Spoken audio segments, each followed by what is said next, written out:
Bonjour à tous. Dans la vie juive, il y a ce qu'il faut faire et ce qu'il ne faut pas faire.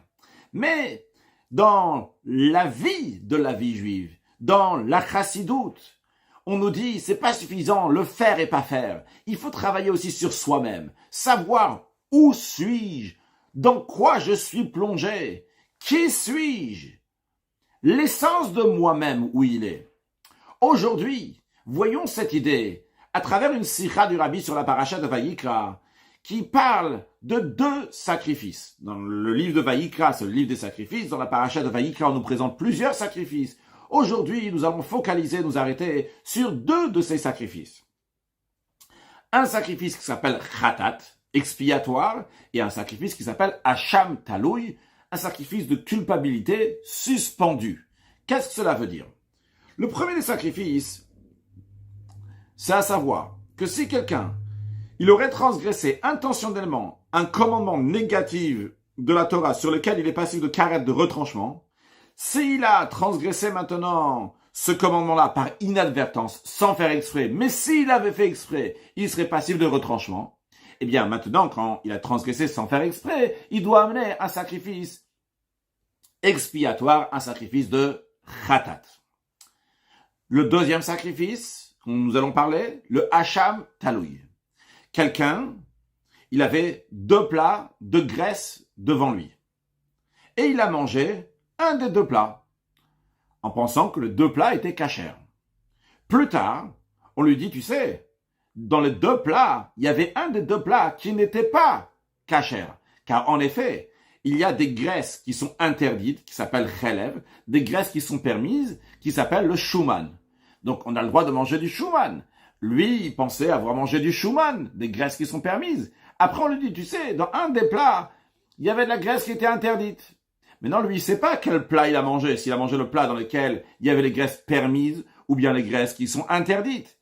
Eh bien, pour cela, il amène un hacham, donc un sacrifice pour pardonner sa faute, mais ce sacrifice-là, il est appelé talouï suspendu, parce que il n'est pas sûr d'avoir fauté. Donc, il doit amener un hacham talouï.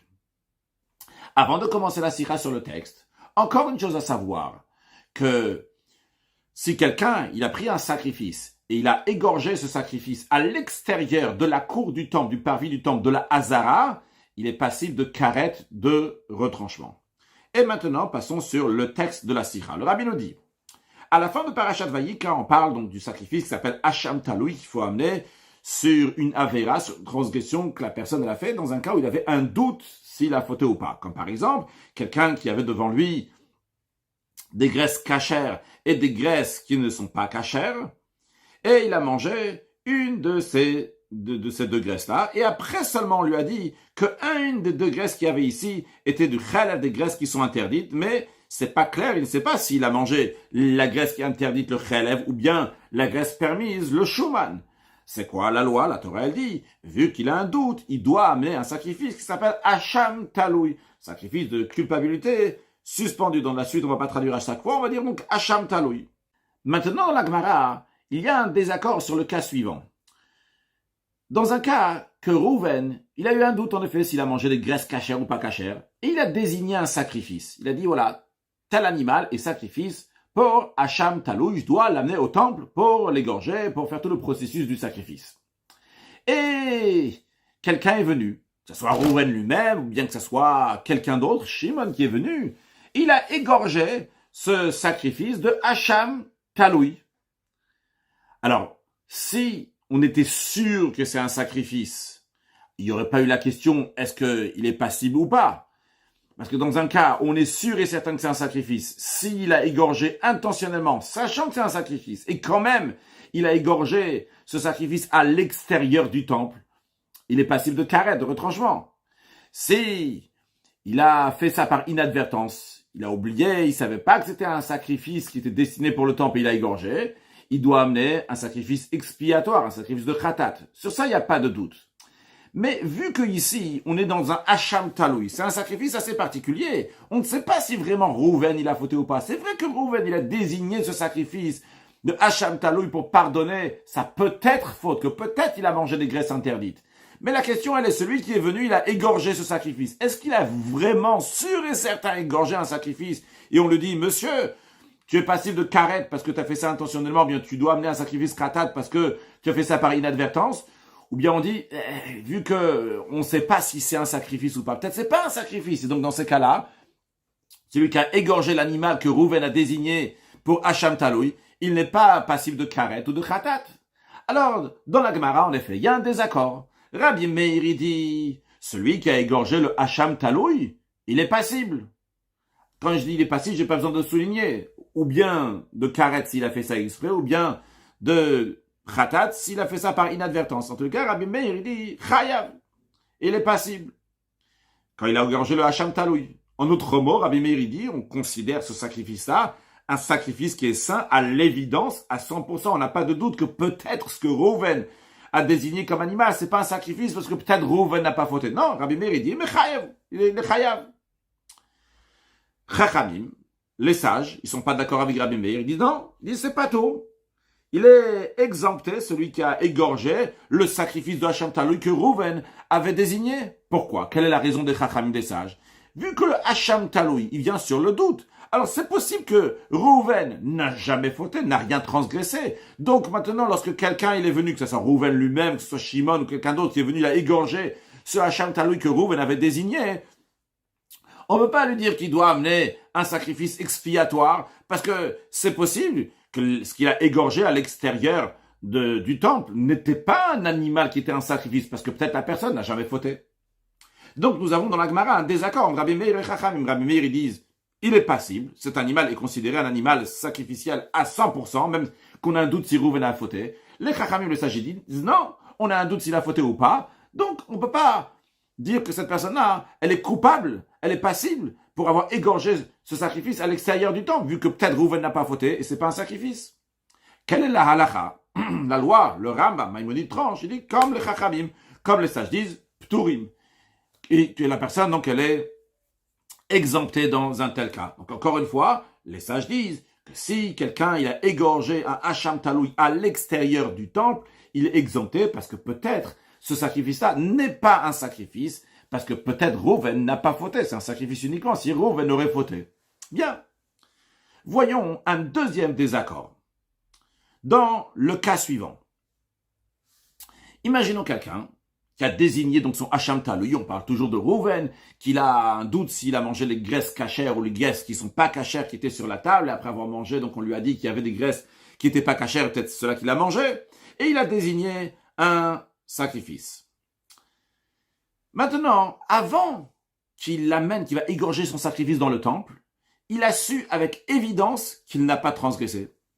Comment, c'est pas important, il s'est avéré à 100%, c'est sûr et certain, qu'il y avait que des graisses cachères là-bas, il a mangé, ou bien qu'il y avait une graisse qui n'était pas cachère, mais c'est que lui, il a mangé, c'était la graisse qui était cachère. Il a mangé cachère, il n'a pas transgressé. Sûr et certain, il n'a pas transgressé. Ou bien, dans un cas où c'est sûr et certain qu'il a oui transgressé, il s'est avéré que ça 100%, c'est sûr et certain que c'est Rouven, il a mangé la graisse qui n'était pas cachère.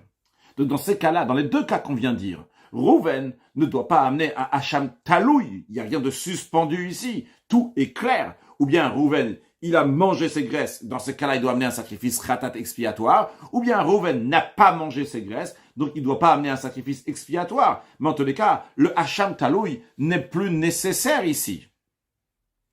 Et donc on ne peut plus l'amener en sacrifice, parce que le principe de Hacham Taloui, c'est uniquement si tu as un safek, si tu as un doute, si tu as mangé les graisses permises ou interdites.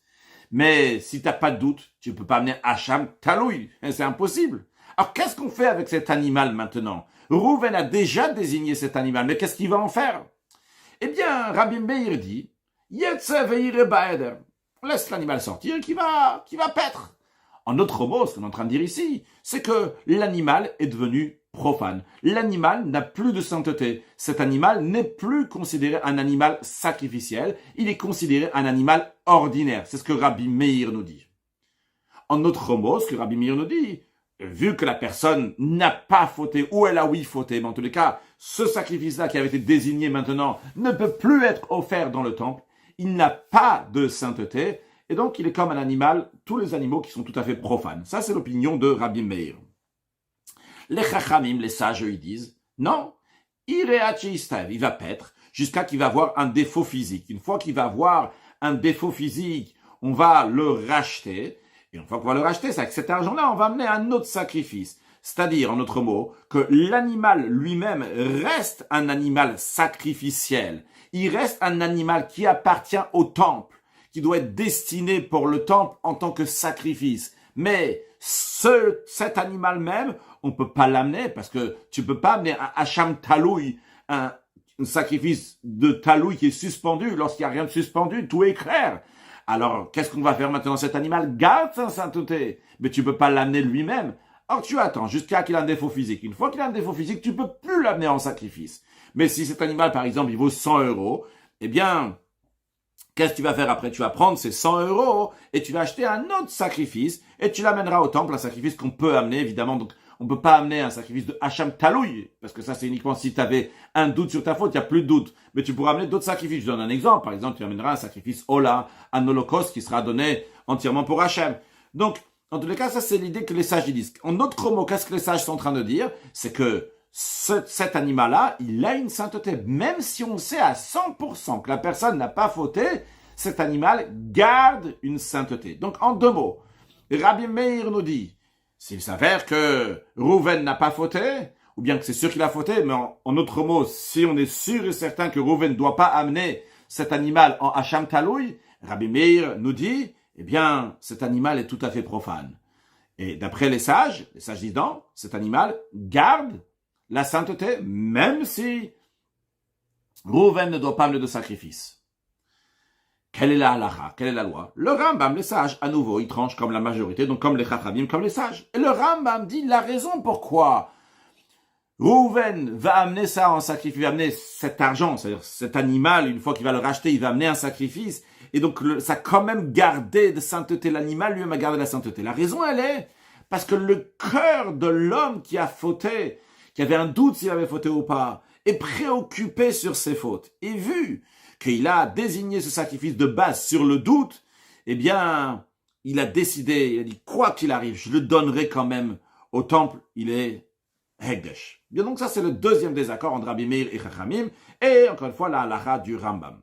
Maintenant, si on réfléchit, il y a une question ici qui se pose, et comme le Rabbi nous dit, la question demandait, il y a une contradiction flagrante ici dans le fond de ce que les Chachamim y pensent, et de même ce que le Rambam a tranché, parce que le Rambam, à chaque fois, il a tranché comme les sages.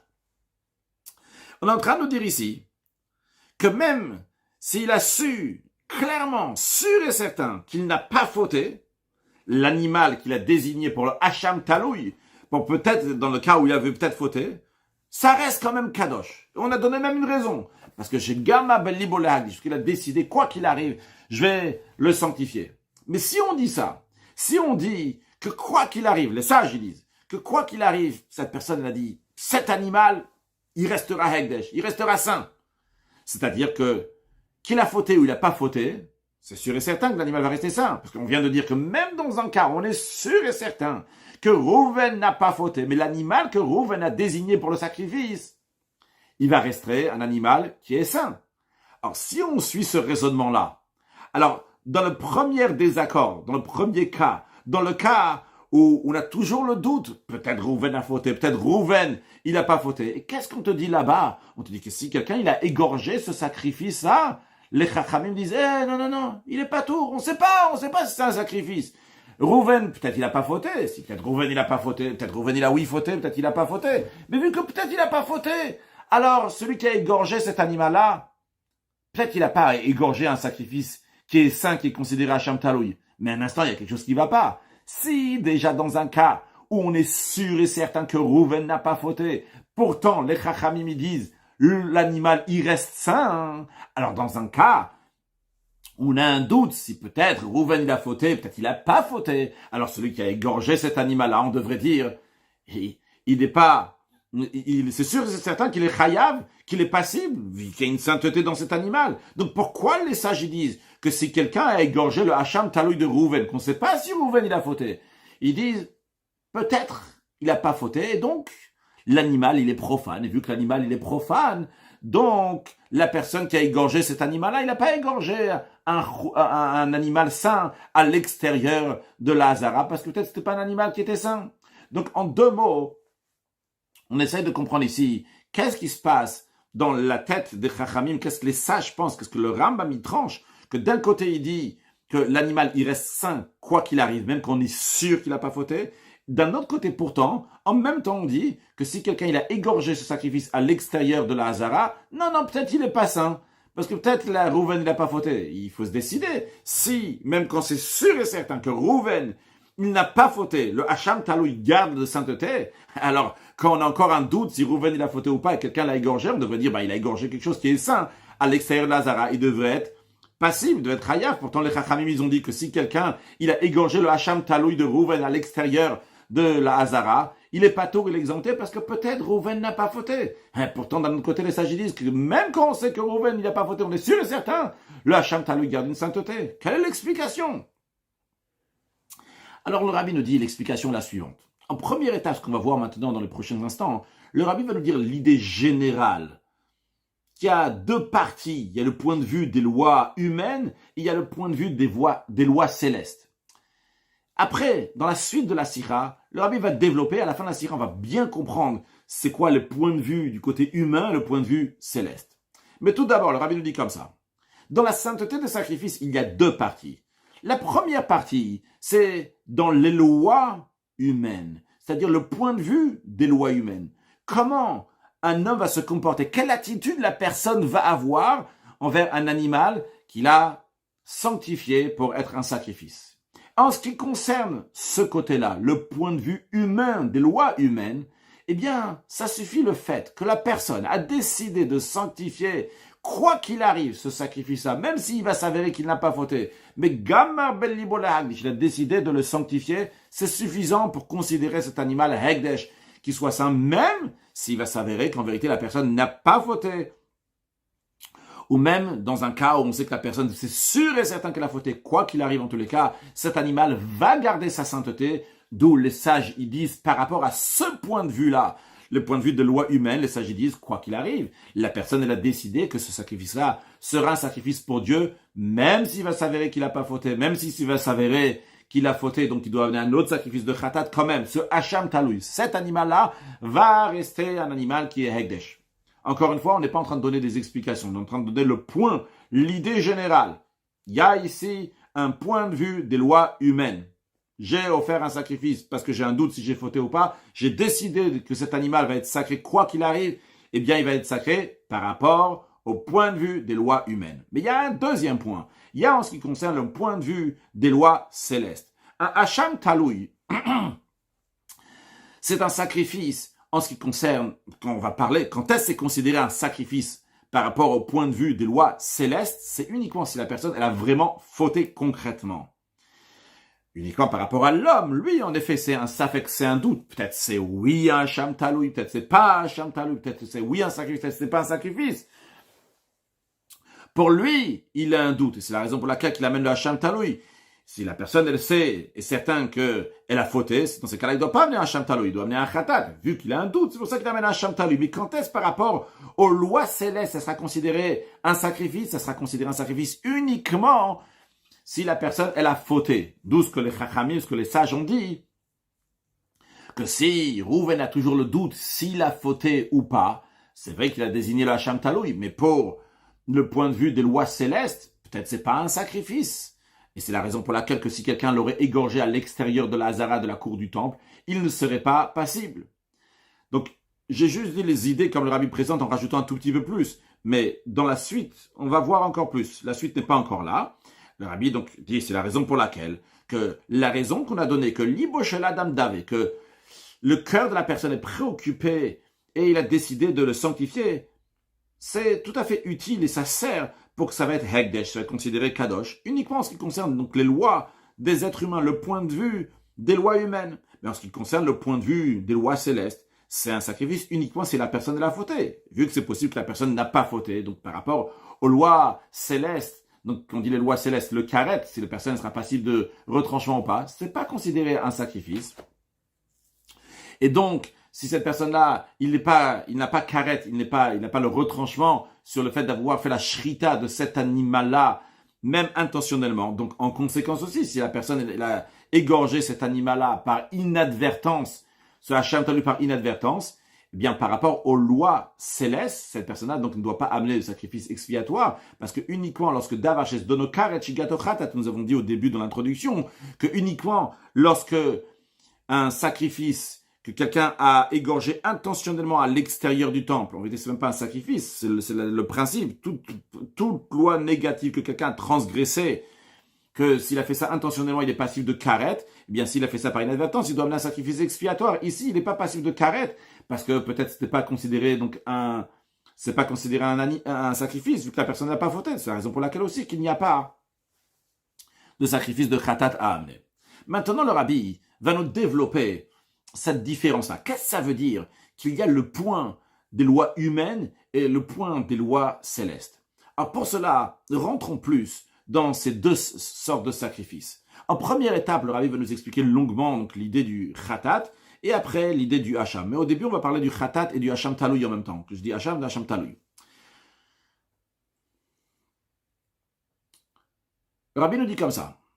Bien que le korban khatat, sacrifice expiatoire, et aussi bien le sacrifice de hacham taloui, les deux viennent sur une interdiction que quelqu'un a transgressée par inadvertance, jusque le sacrifice donc de khatat, ça vient sur quand quelqu'un il est sûr et certain d'avoir transgressé par inadvertance. C'est-à-dire qu'après avoir transgressé par inadvertance, il s'est avéré avec évidence qu'il avait fauté. Et le hacham taloui, c'est que même après avoir fait ce qu'il a fait, il a un doute s'il a fauté ou pas. Donc, à première vue, d'après ça, on devrait dire, celui qui a fauté par inadvertance, lui, on est sûr et certain qu'il a fauté. C'est grave.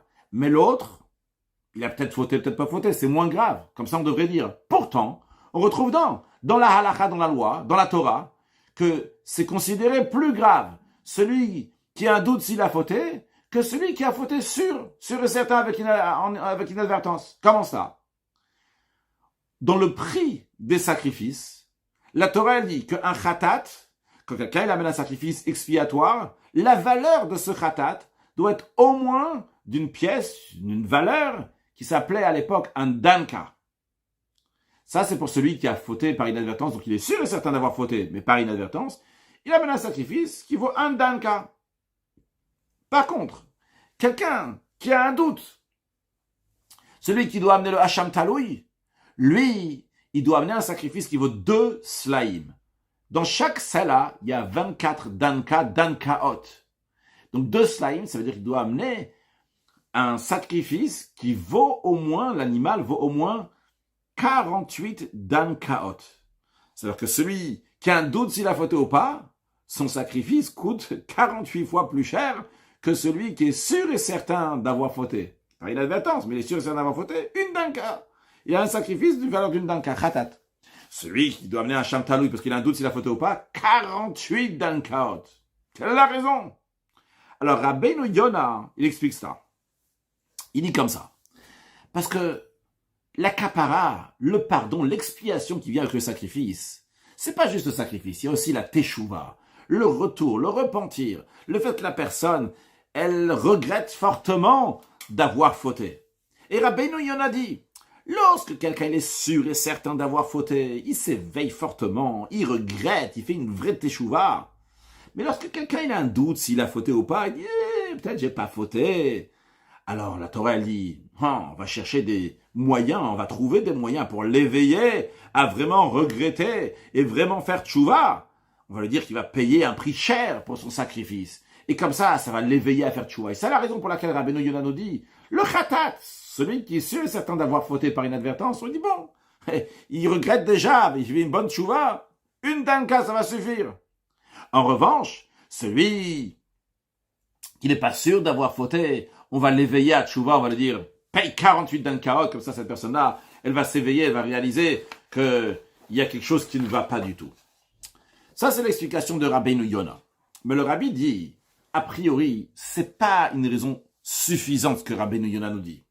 C'est tout à fait vrai, évidemment, qu'avec le sacrifice, il faut aussi une tchouva, il faut le regret. En effet, il faut que la personne s'éveille à la teshuva, le retour vers Hachem. Mais le sacrifice lui-même, il a aussi ses qualités, il a aussi quelque chose d'extraordinaire. C'est le sacrifice, lui, qui a la ségoula, la force de pouvoir expier, d'enlever les tâches, les défauts qui se sont faits sur l'âme de la personne à travers la Avera, à travers la transgression. Et en fonction de la tâche, du défaut que la personne elle a fait par telle et telle faute, en fonction de ça, il y a de différents sacrifices.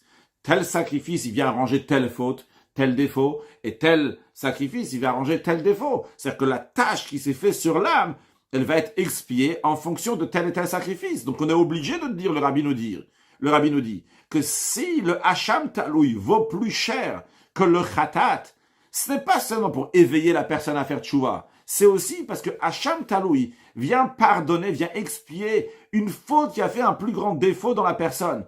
Le sacrifice khatat vient expier une faute qui est moins grave, et le hacham taloui vient expier une faute qui est plus grave. Et c'est la raison pour laquelle que le khatat vaut seulement une danka, mais le hacham taloui qui vient expier pour une faute qui est plus grave, il vaut 48 danka. On est obligé de dire ça, parce que chaque sacrifice, c'est en fonction de la faute qu'il est amené. Alors la question qui se pose, évidemment, le rabbi nous demande, comment est-ce possible de dire que quand quelqu'un il a un doute si peut-être il a fauté ou pas, c'est plus grave, ça fait une tâche qui est plus grande dans son âme, plus que celui qui est sûr et certain d'avoir fauté par inadvertance. Quand il a fauté par inadvertance, on dit, bon, c'est vrai, il y a eu un défaut, il y a eu une tâche, mais elle n'est pas si grande, et donc, avec un sacrifice khatat qui vaut une danka, ça va pardonner la faute. Mais lorsque il a un doute s'il a fauté ou pas, oh là là là, la tâche elle est très très grande, le défaut de cette personne est très très grand, gigantesque. Pour cela, il faut un sacrifice qui a 48 dankaot. Quelle est l'explication? Alors le rabbi nous dit, voyons, les sacrifices en général viennent pardonner sur des fautes qui ont été faites béchogeg, par inadvertance. Il n'y a pas de sacrifice pour quelqu'un qui a fauté intentionnellement. Les sacrifices sont là pour quelqu'un qui a fauté par inadvertance. Car en effet, même lorsque quelqu'un il a fauté par inadvertance, lui aussi a besoin d'une caparade, d'une expiation. Bien que celui qui a fauté par inadvertance, au moment où il a fait l'action de la faute qu'il a fait, était tout à fait involontaire. Il a fait ça sans intention, par inadvertance. Mais le fait même que cette personne peut transgresser, faire cette action qui est interdite, même par inadvertance, cela montre que lui, il n'est pas comme il faut. Il y a quelque chose qui ne va pas dans lui. Parce que si il serait bien comme il faut, eh bien, il n'aurait pas trébuché, il n'aurait pas fauté, il n'aurait même pas fauté par inadvertance. Comme il est dit d'ailleurs à propos du tzaddik, du pieux, et qu'il loye une la tzaddikol aven, que rien de fâcheux ne survient au juste. Le tzaddik, le pieux, le juste, ne va pas fauter. Il n'y a rien qui va lui arriver. C'est-à-dire, celui qui a oui fauté, ce qu'on lui reproche, c'est qu'il a laissé son âme animale de se renforcer par ses actions animales avant ça. C'est-à-dire, chacun de nous a l'animal qui est dans nous, le Yetzirara, le mauvais penchant, le Nefesh Haba Mitlam animal. Et lorsque quelqu'un, il ouvre la porte à l'âme animale qui est dans lui, des actions qui sont animales, même si ce n'est pas des actions qui étaient interdites, le fait qu'il a laissé l'animal qui est dans lui s'exprimer dans le passé, c'est ça qui a amené cette personne que maintenant, il va transgresser par inadvertance. Parce qu'il a ouvert la porte à l'animal, il a laissé s'exprimer dans des choses qui étaient permises. Mais finalement, c'est ça qui amène que l'animal a pris place et s'exprime dans lui sans la conscience de la personne. Et s'exprime et fait que la personne va transgresser une avéra. Donc le rabbi nous dit, les choses qu'une personne fait automatiquement, sans sa conscience, sans son attention, ça montre sur la personne elle-même. Ça montre son marou, qu'est-ce qu'il est? Ça montre dans quoi il est plongé, dans quoi il a son plaisir. C'est la raison pour laquelle, que lorsqu'il s'agit du tzaddik, le juste, le pieux, que tout son plaisir, c'est dans la divinité. Vu que son plaisir, son intérieur, c'est la divinité, donc ses actions qui découlent de lui sont toujours des actions qui sont bonnes et qui sont saintes. En revanche, celui qui a trébuché, qui a fauté, cela montre que son plaisir, il est dans des choses qui ne sont pas bonnes. Alors, le rabbi nous dit que lorsque quelqu'un il a fait une action, transgression par inadvertance, dans un certain sens, c'est encore pire, la tâche est encore pire que quelqu'un qui a fait quelque chose intentionnellement, avec conscience. Pourquoi? Parce que lorsque la personne, elle fait quelque chose avec intention, avec sa volonté, son consentement, ça ne montre pas comment son intérieur profond est rattaché avec la chose qu'il a fait. Non, c'est possible que tout son contact avec l'action qu'il vient de faire maintenant consciemment, c'est uniquement qu'il a mis sa conscience maintenant à ce moment-là, et c'est uniquement son action qui est en train de faire ça, vrai, avec un consentement, avec une certaine intention qu'il a actuellement, mais ça ne monte pas sur son intérieur, son fort intérieur. En revanche, une action qui est faite automatiquement, ça monte sur le mahout, sur l'essence de la personne. Dans quoi lui-même, il est attaché. C'est encore plus que quand il fait quelque chose donc intentionnellement. Quand quelqu'un fait quelque chose de manière instinctive, il est tiré instinctivement vers cette chose de faire cela, parce que dans son fond, il est intéressé de ça. Et instinctivement, il va aller faire cette action-là. Je dis ça que ça va s'exprimer concrètement. Donc, en d'autres mots, ce que le rabbi est en train de nous dire ici, c'est que la situation de l'âme de la personne qui a fait quelque chose de manière inconsciente est plus dans une situation plus mauvaise que celui qui a fait quelque chose de manière consciente. Parce que celui qui a fait quelque chose de manière consciente, ok, il a décidé maintenant de faire ça. Mais c'est une décision qui peut être prise donc rationnellement à cet instant. Il a décidé que mon action va faire telle et telle chose. Mais c'est possible que ce n'est pas son fond, ce n'est pas son intérieur. Par contre, quand de manière inconsciente, il fait certaines choses, donc l'inconscient monte sur l'essence même de la personne, où est-ce qu'il se trouve. Donc le rabbi nous a expliqué pour l'instant comment un shogeg, dans un certain sens, il est pire qu'un mézid. Évidemment, on ne parle pas par rapport à l'action, c'est pas de ça que le rabbi parle. Le rabbi parle par rapport à la situation de l'âme de la personne. Quand est-ce que, ou l'essence de la personne, où est-ce qu'il se trouve, le plaisir de la personne, où est-ce qu'il se trouve. Quand quelqu'un il fait quelque chose de mal de manière involontaire, c'est-à-dire que dans son inconscient, il baigne dans le mal. Quand quelqu'un il a fait ça de manière consciente, ça peut être qu'à cet instant-là, il a décidé de faire cette chose-là, mais ce ne montre pas obligatoirement que son âme et son essence, lui-même, il est dans le mal. Maintenant, basé sur ce que le rabbi a expliqué, que celui qui fait quelque chose, donc béshogeg par inadvertance, ça montre sur son inconscient, ça montre sur lui-même, le rabbi rajoute comme une sorte de parenthèse dans ses ifrets de la sikha, en disant comme cela. Basé sur ça, on va comprendre aussi ce qu'il est dit dans les écrits du Harizal, que celui qui fait attention de moindre chametz à Pessah, il est sûr qu'il ne va pas fauter pendant toute l'année. Le rabbi demande, c'est pas compréhensible. Un homme, il a le libre arbitre. Il peut toujours choisir qu'est-ce qu'il veut, quel chemin il va prendre. Et comment on peut dire que le fait qu'il va faire attention à la moindre chose de chametz pendant Pessah, on va lui enlever le libre arbitre, il ne pourra plus fauter pendant toute l'année. Le rabbi nous dit, non.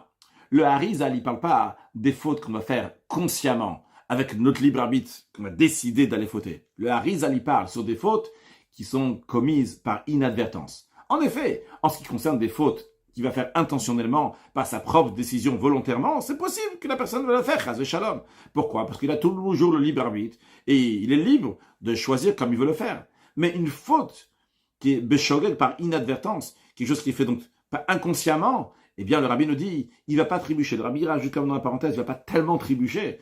Parce que le fait qu'il a fait attention du moindre chametz, eh bien, son essence est devenue, dans un certain sens, est devenue donc une essence de gdusha, de sainteté. Et par cela, automatiquement, il ne va pas être attiré vers les avérotes. En effet, dans la note, le rabbi rajoute que la matzah, c'est le bitul, c'est l'annulation, c'est la foi en Kadosh Baruch Hu, qui amène à faire tous les 613 commandements. Le chametz, c'est le contraire de la matzah, c'est l'orgueil, c'est l'ego qui amène à toutes sortes de mal. Donc, quand la personne fait très attention qu'il ne va pas y avoir de chametz, eh bien, il est en train d'enlever donc la moindre orgueil qu'il peut y avoir, et donc, automatiquement, donc lui-même, il s'est changé dans son essence. Et donc, par cela, en conséquence, il ne va pas faire des avérotes, des transgressions de manière inconsciente, de manière donc shogeg par inadvertance.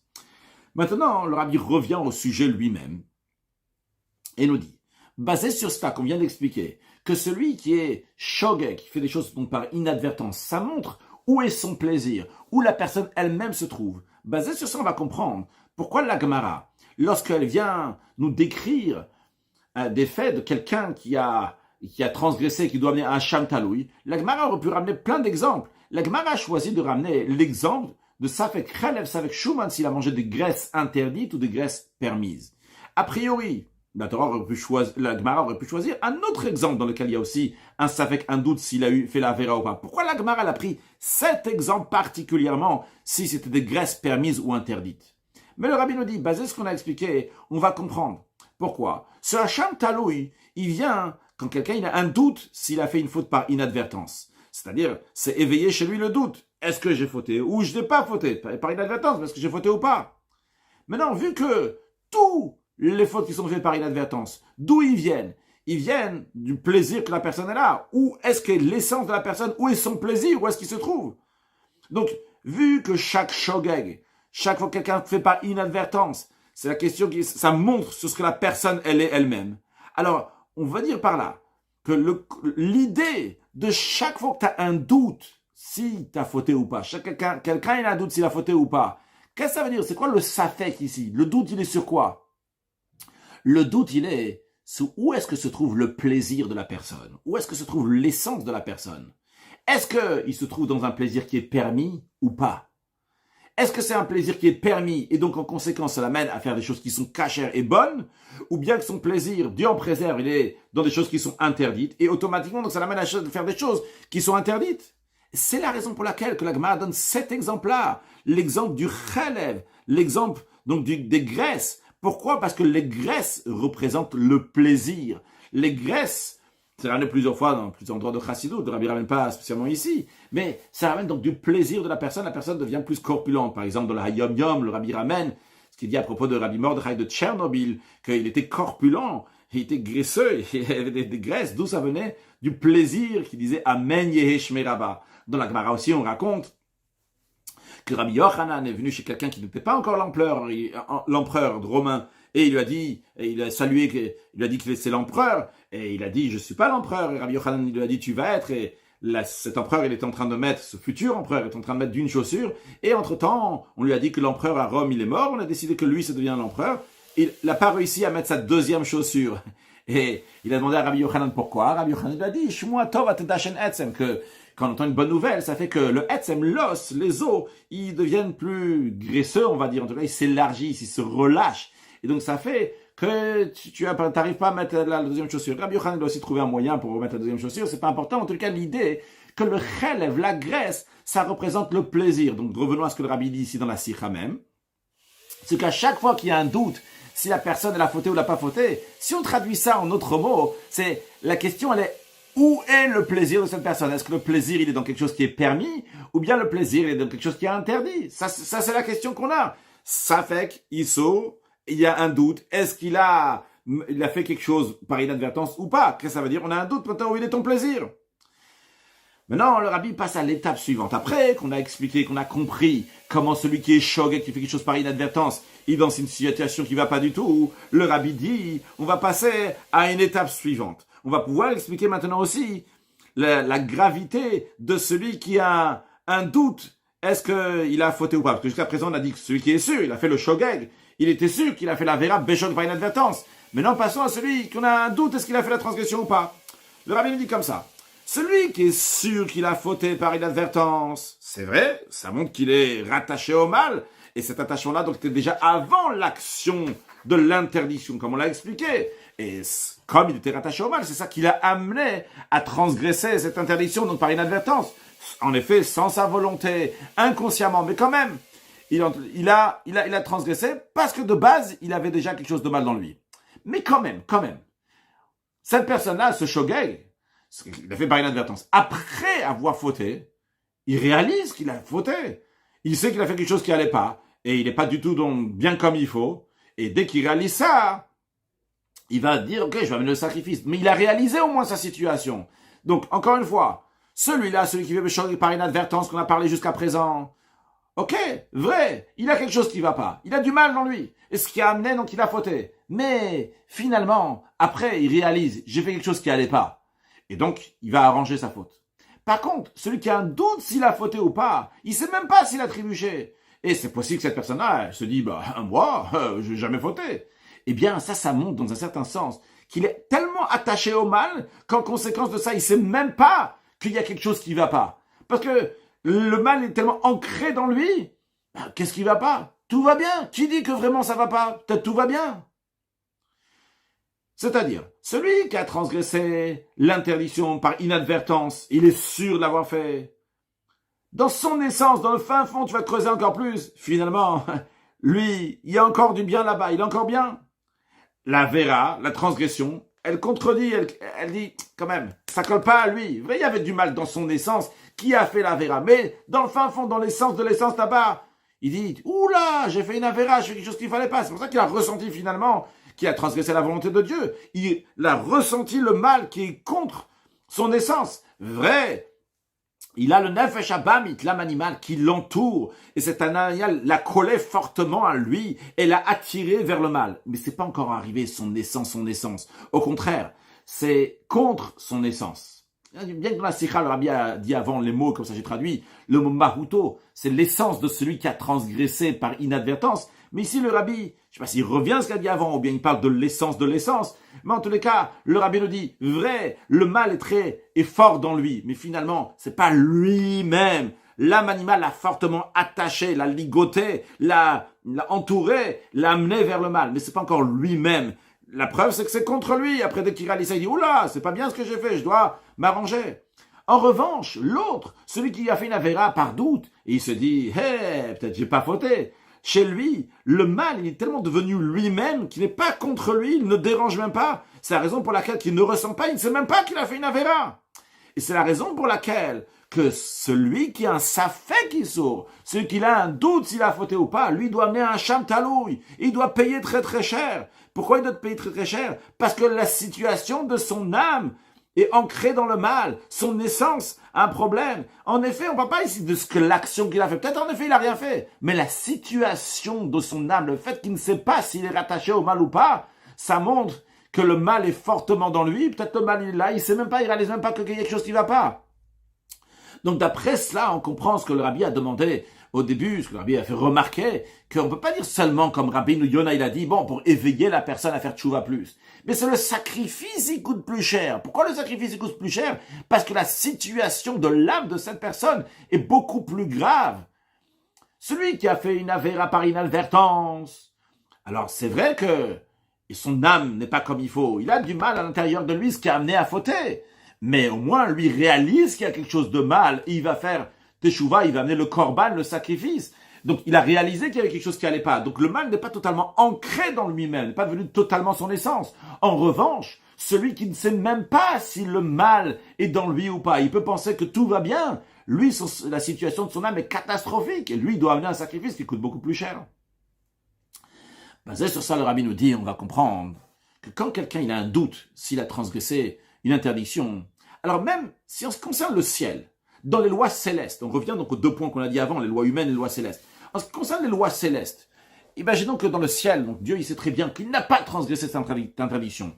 Et donc, en conséquence, il n'a pas de punition, parce que la punition céleste peut venir uniquement si la personne a fait une action qui était interdite. Donc, par rapport à Dieu, on lui dit, ok, il n'y a pas de Hacham Talouya à amener, il n'y a pas de sacrifice à amener. Ok, c'est bien, mais la situation de son âme, voyons donc le point de vue humain qu'il y a dans ça, non pas la situation par rapport à Dieu, si j'ai fait l'avéra, je peux faire l'avéra, mais qu'est-ce qui se passe avec mon âme?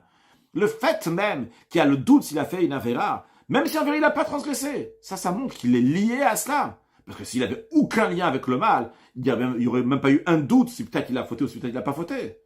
Et si cette personne-là, comme ça ne le dérange pas du tout, et il se dit, oh, tout va bien, je vais bien, que son plaisir, sa chaleur, ils sont uniquement de héter, ils sont uniquement permises. Il se dit, oh, ça fait que Schumann. C'est peut-être des graisses qui sont permises. C'est peut-être du plaisir qui est permis. Eh bien, une telle personne, la situation de son âme, dans un certain point, dans un certain sens, est encore plus grave, plus basse que celui qui a transgressé avec évidence, que ce soit Beshogeg ou Bemezid par inadvertance ou même intentionnellement.